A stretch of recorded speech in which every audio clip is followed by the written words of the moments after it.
There is a strange kind of silence hidden inside the noise of the world. You can stand in a room full of people, with the bright hum of conversations around you, and still feel the echo of your own loneliness following you like a shadow.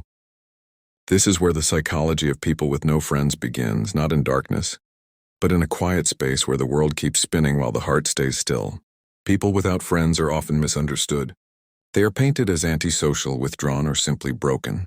Yet beneath that surface lies a deeper story, shaped by experiences that layer themselves like rings inside an ancient tree. Some grew up learning that connection brings pain. Others learned to carry storms alone. Some simply never found a place where their soul fit easily.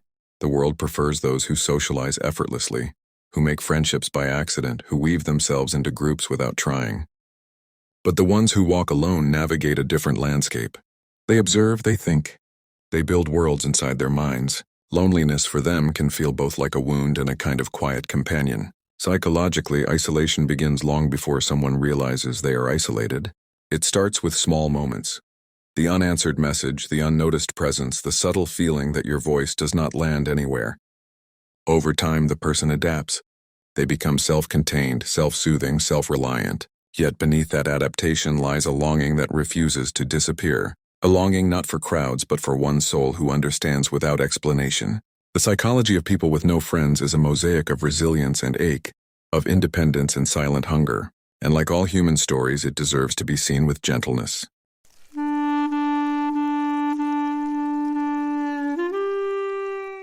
Solitude is never random. It grows from something. From the soil of past experiences, from the storms of childhood, from the small invisible wounds that accumulate quietly over the years. Many people with no friends carry histories that taught them to shrink instead of reach. Some were judged too often, so they learned silence. Some were abandoned, so they learned caution.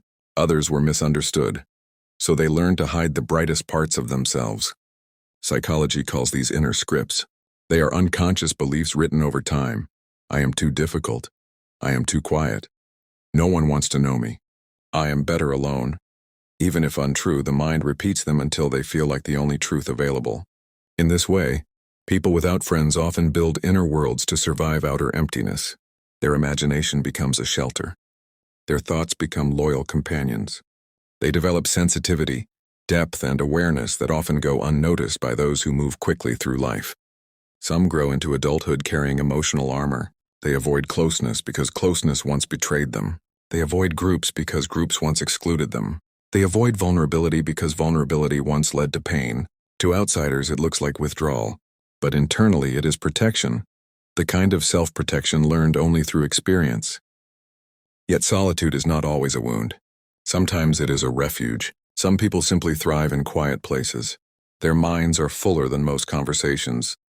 Their inner voice is louder than the noise of social expectations. They find peace in reflection and meaning in stillness.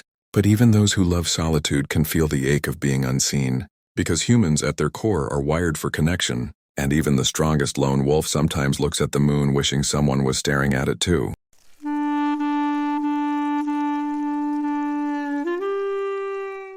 To understand people with no friends is to step into their inner world, a world richer than outsiders can imagine. They are thinkers, feelers, observers. They notice details others overlook. The trembling of someone's voice, the tension hidden in a smile, the quiet shift in a room's atmosphere. Their sensitivity becomes both a gift and a burden. When you spend most of life alone, your mind becomes both your sanctuary and your battlefield. Thoughts echo louder because they have no one to soften them. Fears grow deeper because they have no one to share them with. Dreams remain unspoken because they have no audience. Self-doubt gains strength because it is never challenged. Psychologically, this can lead to something paradoxical. Independence on the outside, yearning on the inside. A person may be fully capable of living alone, yet still crave the warmth of being chosen. They may enjoy their own company, yet still wish someone asked how they were doing without needing a reason. And so a quiet war begins inside them, between the rational voice that says solitude is enough, and the emotional voice that whispers that connection is necessary. It is a war without violence, but full of heaviness. Despite this, people with no friends often possess rare strengths. They develop emotional intelligence from years of introspection. They understand pain deeply, so they become compassionate. They understand silence intimately, so they listen well. They understand loneliness personally, so they would never let someone else feel it if they could help it.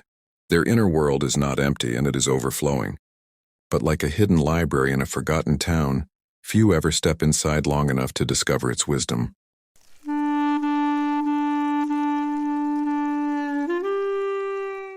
In the final layer of this psychology lies a profound truth. People with no friends are not broken. They are simply carrying stories the world never bothered to read. Their solitude is not a flaw. It is the shape their life has taken, molded by experiences, shaped by fears, softened by resilience, deepened by thought. Walking alone teaches things companionship cannot. It teaches patience with oneself. It teaches the art of noticing, the courage of self-reflection, the freedom of not performing for anyone. It teaches that identity does not depend on the number of voices around you, but on the strength of the voice within you. Yet the burden remains. Humans are not meant to be islands, no matter how strong they become. Even the independent heart longs for one safe harbor. Even the quiet soul yearns for one gentle understanding.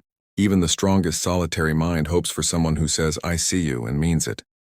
The psychology of people with no friends is therefore a delicate balance between accepting solitude and longing for connection, between protecting oneself and hoping to be found, between independence and vulnerability. If there is beauty in their story, it lies in their depth. If there is tragedy, it lies in their invisibility. But if there is hope, it lies in this simple truth. Solitude is not the end of the story.